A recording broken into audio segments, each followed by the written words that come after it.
Genesis chapter 37.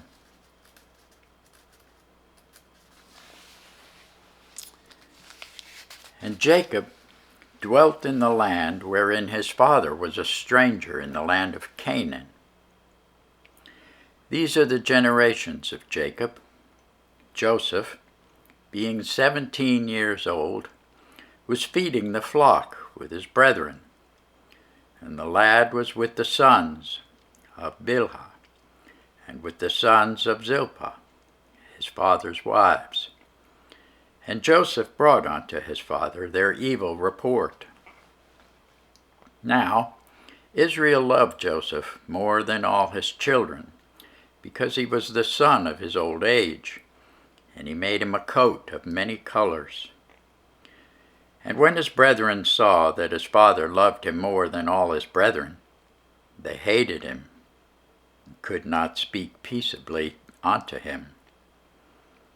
And Joseph dreamed a dream, and he told it his brethren, and they hated him yet the more. And he said unto them, Hear, I pray you, this dream which I have dreamed. For, behold, we were binding sheaves in the field, and lo, my sheaf arose, and also stood upright. And behold, your sheaves stood round about, and made obeisance to my sheaf. And his brethren said to him, Shalt thou indeed reign over us, or shalt thou indeed have dominion over us? They hated him yet the more for his dreams and for his words. And he dreamed yet another dream, and told it his brethren, and said, Behold, I have dreamed a dream more, and behold, the sun and the moon and the 11 stars made obedience to me. And he told it to his father and to his brethren. And his father rebuked him, and said unto him, What is this dream that thou hast dreamed? Shall I and thy mother and thy brethren indeed come to bow down ourselves to thee to the earth? And his brethren envied him, but his father observed the saying. And his brethren went to feed their father's flock in Shechem. And Israel said unto Joseph, Do not thy brethren feed the flock in Shechem? Come, I will send thee unto them. And he said to him, Here am I. And he said to him, Go, I pray thee, see whether it be well with thy brethren, and well with the flocks, and bring me word again. So he sent him out of the vale of Hebron, and he came to Shechem. And a certain man found him, and behold, he was wandering in the field. And the man asked him, saying, What seekest thou? And he said, I seek my brethren. Tell me, I pray thee, where they feed their flocks. And the man said, They are departed hence, for I heard them say, Let us go to Dothan.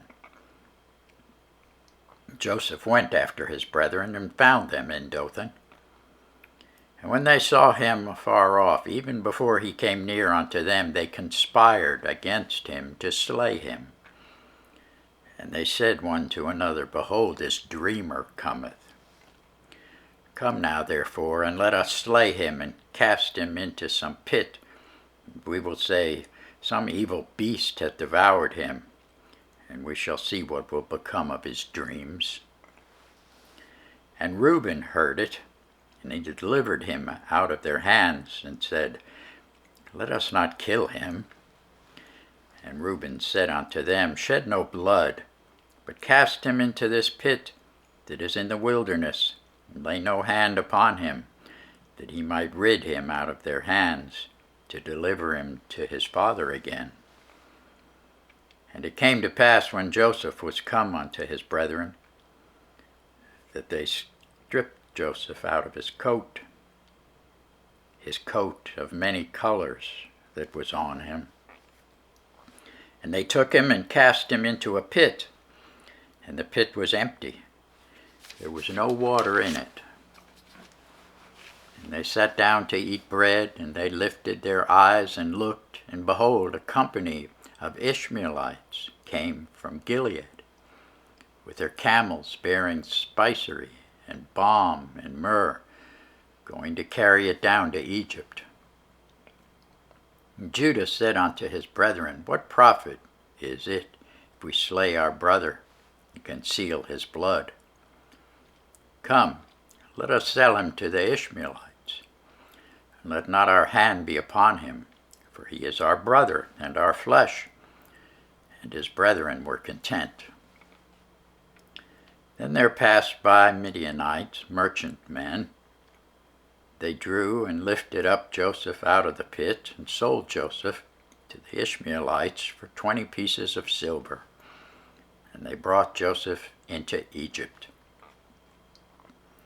And Reuben returned unto the pit, and behold, Joseph was not in the pit, and he rent his clothes. He returned unto his brethren, and said, The child is not, and I, whither shall I go? And they took Joseph's coat, and killed a kid of the goats, and dipped the coat in the blood. And they sent the coat of many colors, and they brought it to their father, and said, This have we found. Know now whether it be thy son's coat or no. And he knew it, and said, It is my son's coat. An evil beast hath devoured him. Joseph is without doubt rent in pieces. Jacob rent his clothes, and put sackcloth upon his loins, and mourned for his son many days. And all his sons and all his daughters rose up to comfort him, but he refused to be comforted. And he said, For I will go down into the grave unto my son mourning. Thus his father wept for him. And the Midianites sold him into Egypt unto Potiphar, an officer of Pharaoh's, and captain of the guard. Thanks be to God for his word.